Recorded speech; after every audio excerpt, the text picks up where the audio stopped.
So let's start our lesson number 3, and today we will end this lesson from the last paragraph. Okay, so let's start.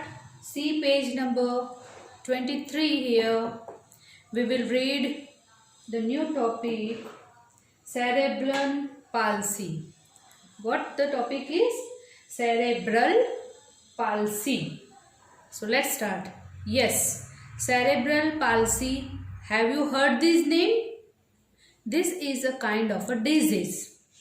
Hands, leg and all the other organs of the patients of cerebral palsy are normal, but they don't function properly. The cause of this disease is that the brain of the patient suffering from it has no control upon his organ. Children, turn your page on 24.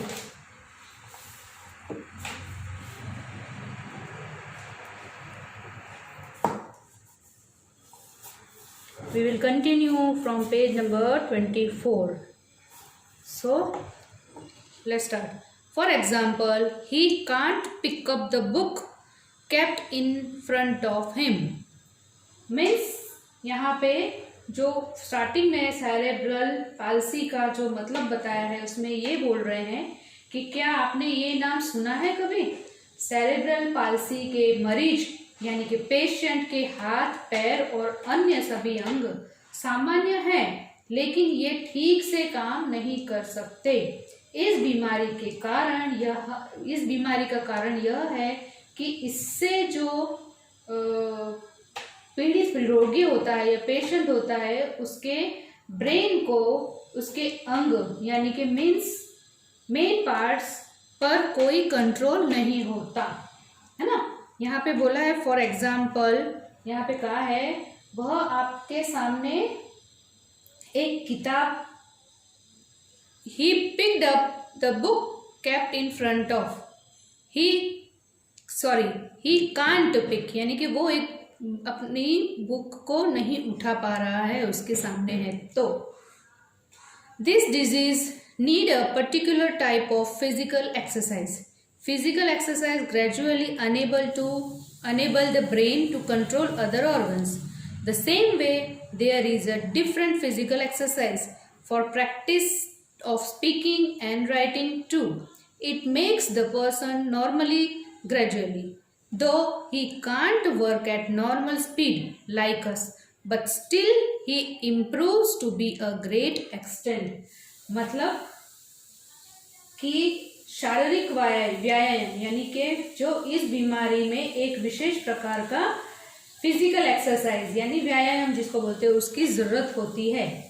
Physical exercise धीरे धीरे brain के parts को control में करती है और सक्षम बनाती है, यानी कि इस तरह बोलने लिखने के एक्सरसाइज से, प्रैक्टिस से वो एक फिजिकल एक्सरसाइज ज़रूरी है। यह उस इंसान को धीरे धीरे नॉर्मल बनाती है। हालांकि यह बीमारी सामान्य तरीके से नहीं है, मतलब जैसे हम लोग काम करते हैं वैसे वो जो बीमारी जिनको होती है वो लोग हम जैसे काम नहीं कर सकते। ठीक है, तो डिड यू नो पे आएंगे हम, डू यू नो पे। सेरेब्रल पाल्सी मीन्स सीपी, इसको शॉर्ट फॉर्म में बोलते हैं, is the most common movement disorder in children. इसको एक बीमारी नहीं बोल के डिसऑर्डर भी बोल सकते हैं एक चिल्ड्रन के अंदर, ठीक है, बच्चों में। It occurs in about 2.1 per 1000 live birth. CP has been documented throughout history, with the first known description occurring in the work of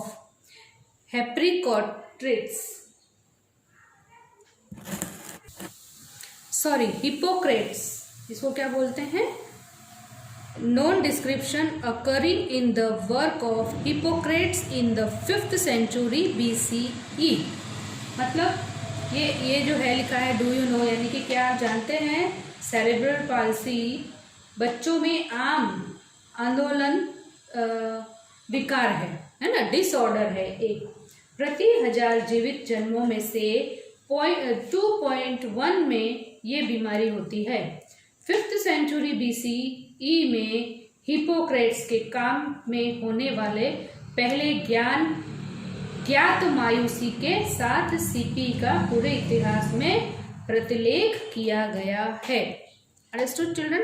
So we have completed our lesson number 3. अब हम chapter recall करते हैं कि इस पूरे chapter में 3 points थे main, उस पर हमने वो जो पढ़ा। तो फर्स्ट पॉइंट है, despite their physical disability such people have some merits. People who can't see, they study with the help of the Braille system. Mute deaf people communicate through sign language. ये 3 topic पे हमने पढ़ाई किया। So children, we will meet you in the next class with lesson number 4. Till then, bye bye. See you soon.